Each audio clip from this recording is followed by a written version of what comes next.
Hi! Hello! Welcome back to my channel Greeshitha Raj vlogs. ఈరోజు నేను మీకు రెస్టారెంట్ స్టైల్‌లో చికెన్ గ్రేవీ కర్రీ చూపిస్తున్నానండి. ఇది చాలా బావుంటుంది. అండ్ చాలా రిచ్‌గా ఉంటుందనమాట కర్రీ. ఎవరికైనా చేసి పెడితే వావ్ అనాల్సిందే. ముందుగా మనమైతే ప్రాసెస్‌లోకి వెళ్ళిపోదాము. దీనికోసం ముందుగా మనము ఒక హాఫ్ కిలో చికెన్ స్కిన్‌లెస్ తీసుకున్నాను నేనైతే. మంచిగా వాష్ చేసి పెట్టుకోవాలి. అలాగే ఆనియన్స్, టొమాటోస్ తీసుకున్నాను. ఇది మెయిన్ ఇంగ్రీడియంట్ అనమాట. జీడిపప్పు అలాగే పుచ్చపప్పు అంటారు కదా! అవి 2 ఒక హాఫ్ ఎన్ అవర్ ముందు బాగా కడిగి నానబెట్టుకున్నాను. దాన్ని మిక్సీ జార్‌లో వేసుకున్నాను.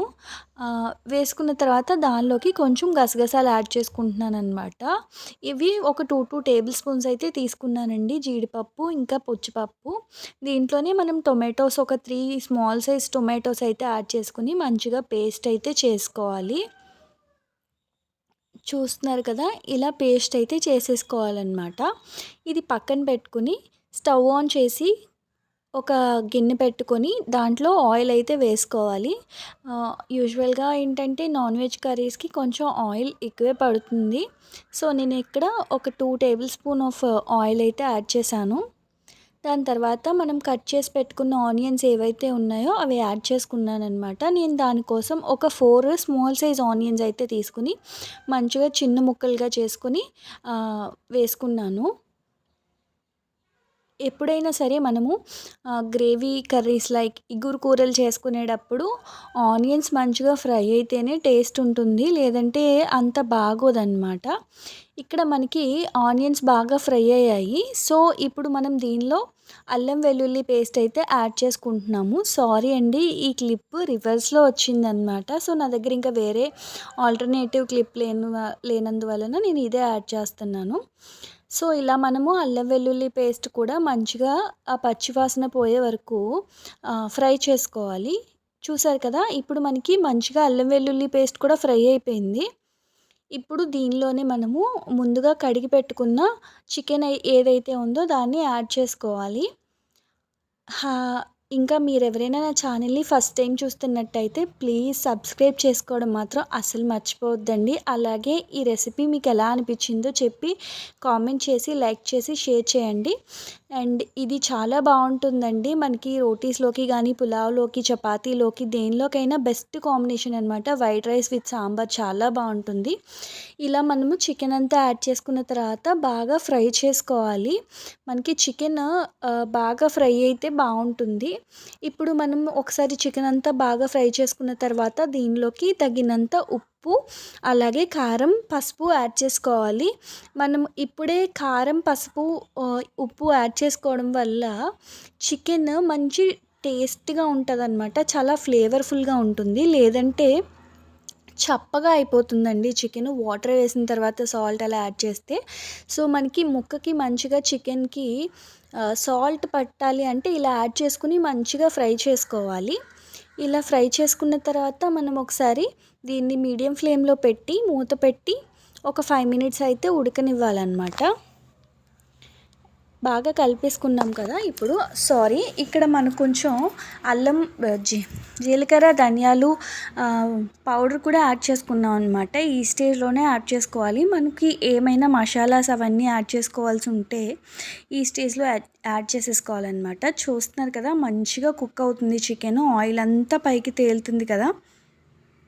ఇప్పుడే మనము ఈ టొమాటో ప్యూరీ, అదే టొమాటో ఇంకా జీడిపప్పు, పుచ్చగింజలు పేస్ట్, గసగసాలు ఇవన్నీ మనం పేస్ట్ చేసుకున్నాం కదా! దీనినైతే యాడ్ చేసుకోవాలన్నమాట. ఇది కూడా మనకి మంచిగా ఫ్రై అవ్వాలండి. మనం ఈ పేస్ట్ యాడ్ చేసుకున్న తర్వాత కంటిన్యూయస్‌గా మిక్స్ చేస్తూనే ఉండాలి.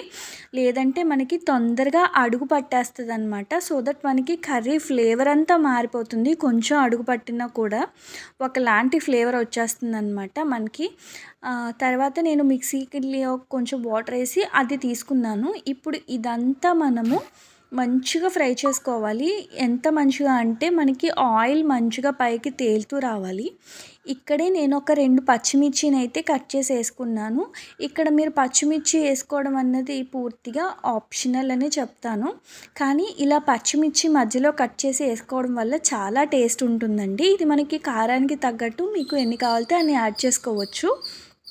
చూస్తున్నారు కదా, ఇవన్నీ యాడ్ చేసిన తర్వాత మంచిగా ఫ్రై చేసుకోవాలి. నీకు మళ్ళీ చెప్తున్నాను చూడండి, దీన్ని ఖచ్చితంగా అలా కలుపుతూ ఫ్రై చేసుకోకపోతే మనకి ఆ పేస్ట్ అడుగు పట్టేస్తుంది. అలా అని వాటర్ వేసామంటే ఫ్రై అవ్వకుండా ఆ పచ్చి స్మెల్ పోదన్నమాట. చికెన్ టేస్ట్ అస్సలు బాగోదు. సో మనము ఇలా కలుపుకుంటూ ఒక 15 మినిట్స్ అయినా ఫ్రై చేసుకోవాలి. అలా ఫ్రై చేసుకున్నప్పుడు మనకి ఈ ఇదంతా మసాలా పేస్ట్ అంతా మంచిగా చికెన్ పీసెస్కి పట్టి, చూస్తున్నారు కదా, ఇలా ఆయిల్ మొత్తం మంచిగా పైకి వస్తుంది. అప్పుడు కొంచెం వాటర్ యాడ్ చేసుకుంటాం అన్నమాట. చూస్తున్నారా, ఇలా మంచిగా పైకి రావాలి ఆయిల్. కనిపిస్తుందా మీకు? ఇలా కంటిన్యూస్గా మాత్రం మిక్స్ చేయడం మాత్రం అస్సలు మర్చిపోవద్దండి. ఒకవేళ మీరు మిక్స్ చేయకపోతే దీనిలో అడుగు పట్టేస్తుంది. చూస్తున్నారా, మనకి ఆయిల్ చూసారా ఎంత మంచిగా పైకి వచ్చిందో. సో దట్ మనకి ఆ పేస్ట్ అంతా ఉడికిపోయింది, అంటే బాగా ఫ్రై అయిపోయిందని అర్థం అనమాట. ఇప్పుడే దీనిలో కొంచెం చికెన్ మసాలా అయితే యాడ్ చేస్తున్నాను నేను. ఇదైతే నేను బయట తీసుకున్న చికెన్ మసాలానేనండి, ఇంట్లో ప్రిపేర్ చేసింది ఏమీ కాదు. మిగిలినవన్నీ అల్లం వెల్లుల్లి పేస్ట్, ధనియా జీలకర్ర పౌడర్ అవన్నీ నేను ఇంట్లో ప్రిపేర్ చేసుకున్నవి. ఇప్పుడు మీకు గ్రేవీ కన్సిస్టెన్సీని బట్టి వాటర్ అయితే తీసుకోవచ్చు. అంటే మీకు కొంచెం చిక్కగా కావాలా పలుచగా కావాలా దాన్ని బట్టి వాటర్ అయితే తీసుకోవచ్చు. తీసుకున్న తర్వాత మనం మూత పెట్టుకొని బాగా కుక్ చేసుకుంటే, చూస్తున్నారు కదా, యమ్మీ చికెన్ గ్రేవీ కర్రీ రెడీ అయిపోయిందండి. ఇది మనకి చాలా టేస్టీగా ఉంటుంది. లాస్ట్లో కొంచెం అయితే కొత్తిమీర యాడ్ చేశాను. చాలా యమ్మీగా కూడా ఉంటుంది అన్నమాట. మీరు ఎవరైనా ఛానల్ని ఫస్ట్ టైం చూస్తున్నట్టయితే ప్లీజ్ లైక్ చేసి షేర్ చేసి కామెంట్ చేయడం మాత్రం అస్సలు మర్చిపోవద్దండి. అండ్ ఈ రెసిపీని ట్రై చేసి ఒకసారి నాకు ఎలా కుదిరిందో అన్నది కూడా మెసేజ్ చేయండి కామెంట్ సెక్షన్లో. చూస్తున్నారు కదా, ఇది చపాతీ, రైతా, బిర్యానీ, పులావ్ దేనిలోకైనా అద్దరిపోతుంది. Thank you for watching. Bye.